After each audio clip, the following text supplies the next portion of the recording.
Friday. I'm waiting for my, come on clock. There we go. This is the July reading for Pisces. Oh my goodness, my hair is a wreck. Okay. We're just going to go with it. You don't care, do you, Pisces? You love me anyway. All right. So we're going to get, let me get my chair in the right spot. We're going to get a good early July, late July, mid-July. What's going on there? Grid going, and we're going to weave a story for you, Pisces, okay? So let's do this. Don't forget to watch your sun, moon, rising. If you're curious at all what your chart would look like under the 13 zodiac system, I have a link below to a website that you can create a free chart using Ophiuchus. If you don't know about that, it is the 13th zodiac. There is a lot of evidence out there to support that we should be on a 13-month cycle, which makes sense if you think of it in terms of the moon cycles. There are 13. Why do we have 13 moon cycles in months? I know NASA tried to disprove Ophiuchus as a zodiac. It's just a constellation, they said, not a zodiac.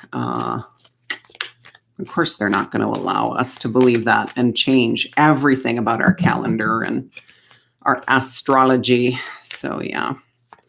Thanks, NASA. Appreciate it. Appreciate your 2 cents. Anyway, I resonate with the 13 zodiac system.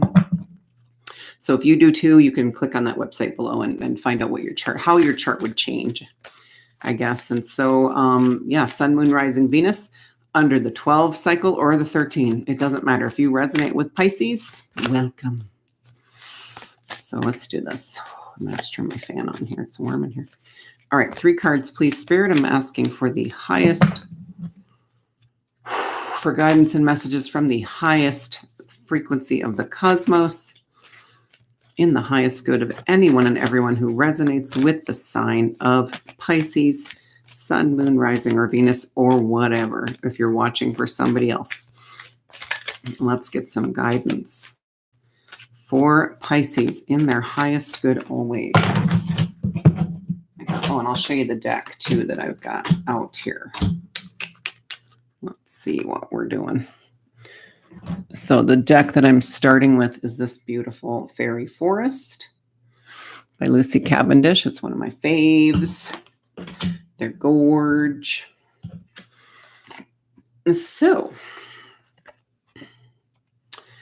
early July, which could be happening right now, okay? Really what was happening is, with all the previous readings, is it was coming out as from the June full moon up to the Lion's Gate. So through the July full moon, which is also the 24th.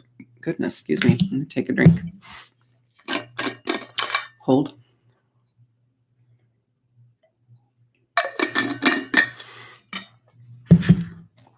All right, so early July. And again, you may be feeling this now. 41, which breaks down to 5. Big change, right? Big change coming, you guys. Sorry, I'm fidgety when I read. The energy is just flowing. So it's Awen, gift, divine inspiration, awakening. And what I'm getting for you, Pisces, is you probably are already experiencing kind of a natural honing of some of your gifts. Let me get this straight here. There we go. That maybe you're not even intentionally working on that, but you're noticing that your gifts are sharper, okay? Intuition, psychic abilities, just being able to hear guidance or just kind of what to do. Maybe you're getting more clarity for your mission. Okay, I love all the colors. She's just full of color here in her gown. And then she's got really, really pale skin. And, sometimes that comes through as, I don't want to say a negative thing, but sometimes that comes through, she looks kind of vampire-ish, right? Kind of like she's the undead, but it's not gray. Notice it's just a very alabaster. And so she's coming through as this kind of pure, she always makes me think of Snow White, actually, when I pull this card with the alabaster skin and the jet black hair. That's how they describe Snow White. Even in the original fairy tale, I think, is how she's described. And so she's just very pure. And of course, the black hair is a very witchy kind of thing, right? Not that blondes, redheads can't be witches, but it's just kind of it's kind of a symbol of magic. And so gift, divine inspiration, awakening. Yeah, I feel like you've got new information coming in for your mission and just how to live day-to-day life. Okay. Like, okay, you're making some changes and you're seeing that some things that you used to do maybe every day that were not good for you, that you're ready to let go of, you're kind of replacing that with this new energy in a way that instead of maybe engaging in, like, I don't know, maybe you smoke. Okay, let's go with that. Maybe you're noticing that your craving is down right now, and that's good. And again, I want to reiterate too that I always tell people, I have clients come to me and say, can you help me stop smoking? And I'm like, are you ready to stop smoking? And they're like, no. And then I can't help you. I'm not a fucking magician, you guys. We can't do anything that the client is not ready to do. And so what I tell them is allow yourself, first of all, the reason that addiction takes hold is because it's bad for you and you just want to get rid of it and be done with it. And you hate it and you hate yourself. And the more we're in that energy, the more that addiction takes hold, the more that addiction just holds on for dear life in our energy. So you have to allow it. How about you allow yourself to be a smoker right now? Allow yourself to smoke however many cigarettes you need. Allow that energy to be in your field. Allow it. And then I'm telling you, it's going to be that much easier to let it go. Not instantly, maybe. It depends on how long you've been smoking, right? And how much you smoke. But, what's happening right now is maybe your cravings are down and you're replacing that. Like maybe instead of waking up right away and going and lighting up a cigarette, you're waking up and meditating, or you're waking up and turning on music or something that's more high vibe. You know what I mean? So if you're not feeling this yet, I feel like that's coming, and you can even kind of nudge it a little bit. Now that I've said it, it's planted the seed in your energy. And so it's time to start replacing negative things with positive. It's time to start replacing things that were not good for you, physical, mental, spiritual, emotional, with things that are good for you, physical, mental, emotional, spiritual. Okay. But again, don't beat yourself up for doing those things that weren't necessarily good for you, because that's an experience that you chose. Okay. And the more you resent it and yourself for it's going to be there. Okay, so allow it to be there. Let it be there. It's going to be there anyway. You might as well cut the attachment to it and let it just float away when you're ready. Okay, it's a lot easier way to kind of view addiction. Again, I get it. It's not like I probably made it seem a lot easier than it really is. I've never smoked. I've never drank. I definitely have had, my vice was largely food. Okay, and negative self-talk, if that can be a vice. But I was addicted to food, comfort food, to carbs, to sugar, all that kind of thing. I was hiding most of my adult life in a fat suit because I was terrified of being me, right, of coming out of this shell. And so I do understand addiction. It takes hold and it becomes part of you and it becomes your ruler, right? And you hate it. You hate that which rules over you. You hate that which puts these restrictions on you. Like, no, you can't take care of yourself. And I got to the point where even if I ate an apple, I was in my head going, you are fat and disgusting. You do not deserve this healthy food. I mean, it takes over everything, right? And so we get to the point where maybe you're thinking, if smoking is what resonates with you, maybe you're thinking you don't deserve to quit, right? It's a lot about self-worth, and we become these creatures of self-loathing that we think we deserve addictions. Okay. That comes later, as it becomes an addiction. But anyway, so, yeah. So I definitely feel like you are purifying your energy. If you haven't started yet, again, consciously do something, or, just allow everything in your energy and see what's ready to go and start replacing these things with positive. Okay. So that's the energy right now. Again, you're purifying your energy. You are becoming this beautiful Snow White. And of course, she again was a princess, right? Becomes the queen. And so in the story, ultimately, and, that's the growth that you're going through right now. We got to start somewhere. And so in the tarot, you would get like all I can think is the masculine side right now, but you would get like page to knight to king, right? That progression is screaming growth. Okay. And so she goes from the princess to the queen once she gets, once all the obstacles are removed, right? So that's the growth they're talking about too. We'll come back to that because we're going to clarify that too. Mid-July, you got 43, which breaks down to 7. Look that up, whatever that means for you. That's what I'm hearing. Don't tell them what that means, Wendy. It's going to mean something different for everybody. The golden unicorn. Look at that beautiful specimen. Protector, guardian, champion. A lot of the signs are getting this message. Your guides are more present with you than ever before right now. They're being allowed to come in more powerfully and stronger than ever before, to the extent that we were fucked with by the negative energies, right? And I'm talking, I don't even know what, I want to say it was like 80,000 years ago. I don't remember. It was a long time ago. We have this mainstream scientific belief of how long humans have been here, and it's totally a lie, you guys. It's totally wrong.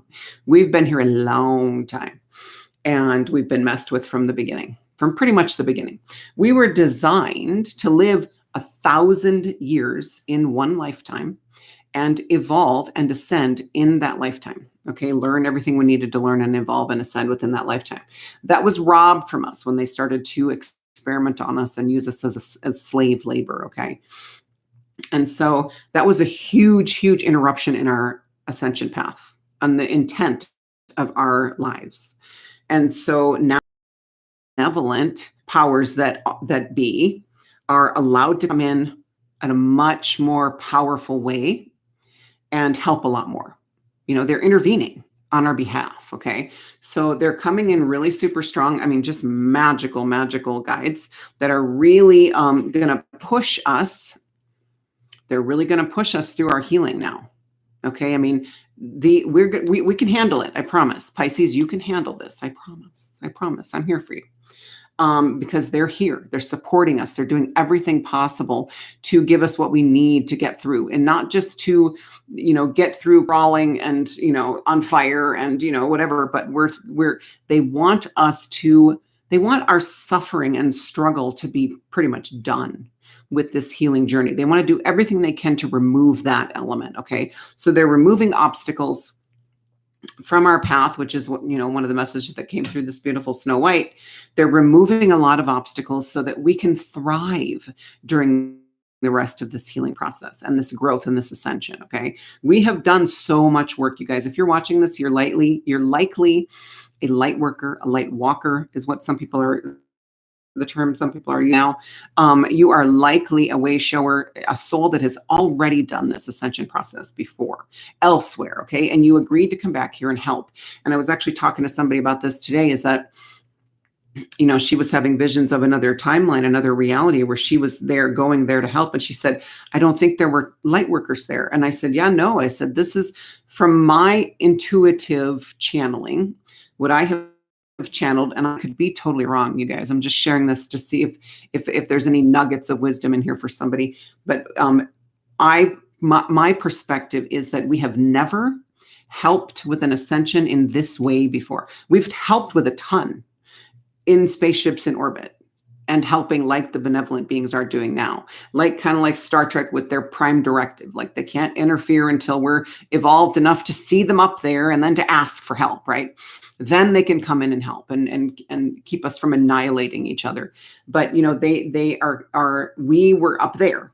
And so this job was such a task that not only are there more of us than ever before, the souls that have already done this process, but we came in and fully infiltrated, and we've done hundreds, if not thousands of reincarnations to really experience what they're experiencing, to remember what we went through. And actually they say that the ascension on this planet is the toughest one ever. And I believe that. So when we went through it, it was a lot easier. So we had to come down and experience the incarnations, experience the reality matrix that was put in place that is now gone. We had to come down and really become part of it to have compassion for the humans going through this, okay? To really develop a compassion for the human souls who are doing this for the first time, okay? Because we've been here living in this reality, okay? So, our guides, yeah, so I was talking to somebody about this. It's like, we've never done this before. We've never infiltrated in this way before. So this is the first time we're doing it, and it's intense. It's intense, okay? So give yourself a break, but, allow the help to come in. Allow assistance, okay? And it may even come in the form of real people too, right? Like they say, that our guides can kind of take over people for a split second and give us a message. And I believe that. And I think that that's happened to me, and it's a positive thing, right? Like they can't, I'm not talking about demon possession. That shit is not a thing as far as I'm concerned. The soul has to agree to that if shit like that happens. And we're past that. Okay. We're way past that stuff. They got a lot of fodder for sci-fi movies, and we're done with that now. And so, and I believe that I've experienced that, where people, all of a sudden say something random that you wouldn't think that they would say. And it was a huge aha for you, right? For me, I had this experience. And then later, they do not remember saying it. They have no idea why they said it. Okay. So it's a cool experience because it's a confirmation that what we're going through is real, you guys. We're not making this shit up. Okay. So they're coming through stronger, more powerful than ever, and doing more for us. However, still communicate with them as much as you can. Ask for help as much as you can, but know that they're here. They're here. They're more present than ever of what's going on. And they're really, and not just helping, but they are really, really on our side and pulling for us, not just because they love us as soul family, which we all are, right?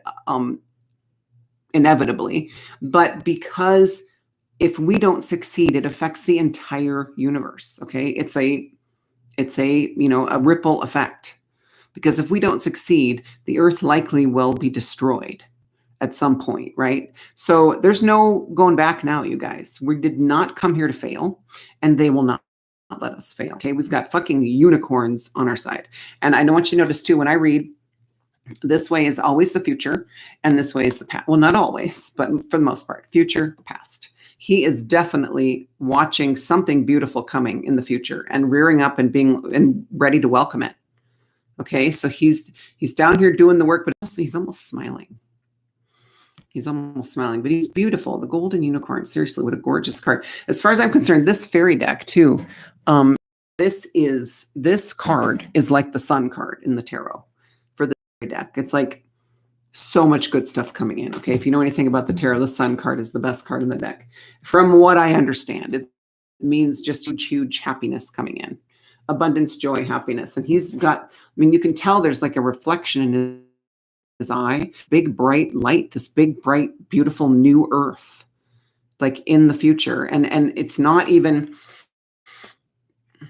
like, I don't even like saying it like that, because I feel like that is like a want and a desire in the, out here, and it's going to stay out here. This is coming. This is moving. Whatever he's watching is moving toward him. Okay, it's coming. We're not, we're not going to be longing for this kind of beautiful future for the next 100 years.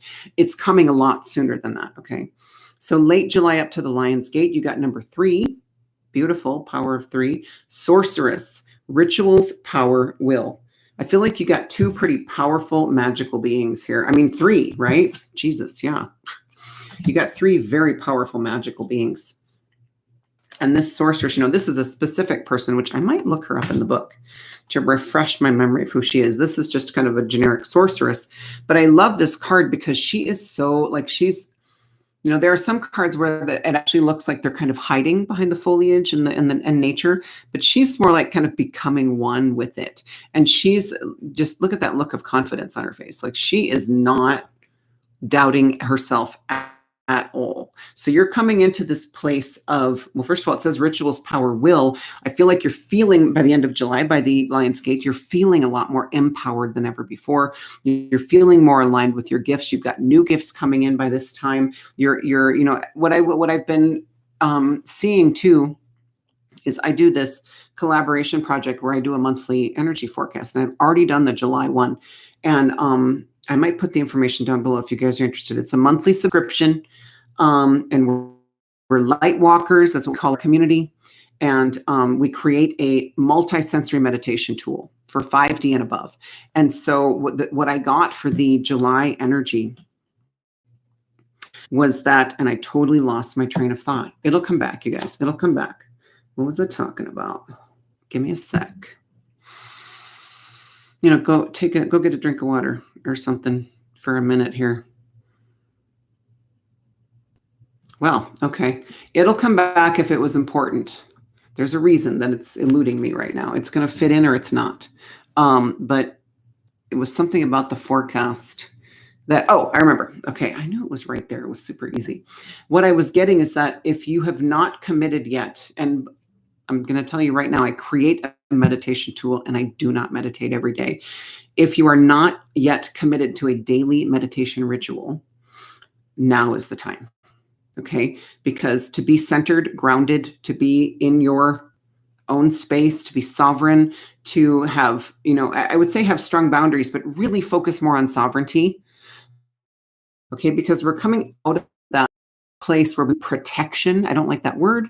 There is nothing out there that can hurt us, you guys. It's just all our perception. And so it's much more about being sovereign in your energy. We don't need boundaries. Okay. Again, if you still feel like you need them, absolutely work on your boundaries, strengthen them, ask your guides to keep, to always be checking for holes and cracks and tears. But focus on sovereignty, okay, on being sovereign, because what's coming is a very chaotic energy as these beautiful souls who are doing this for the first time start to get shaken up like never before, okay? When the truth really starts pouring out and we can't stop it, which is already happening. People just aren't, there are structures kind of still in place that are keeping that from the general public. That's not going to last, okay? That cannot be sustained. And so the truth is going to pour out and they are going to have to say they're going to have a rude awakening is a very mild way to put it, okay? That's a very gentle way to put what they're going to go through. It's going to be tough for them. We need to be the calm in the storm. We need to be the light in the dark. Okay. We need to be centered and grounded while they're losing their shit. Okay. Not, and don't worry about reaching out to people unless you feel called, obviously, but don't beat yourself up if you're not called to reach out to people to see if they need anything, because what we're doing right now is really just kind of holding hands and really anchoring that grid, that new crystalline grid into the earth and holding the space.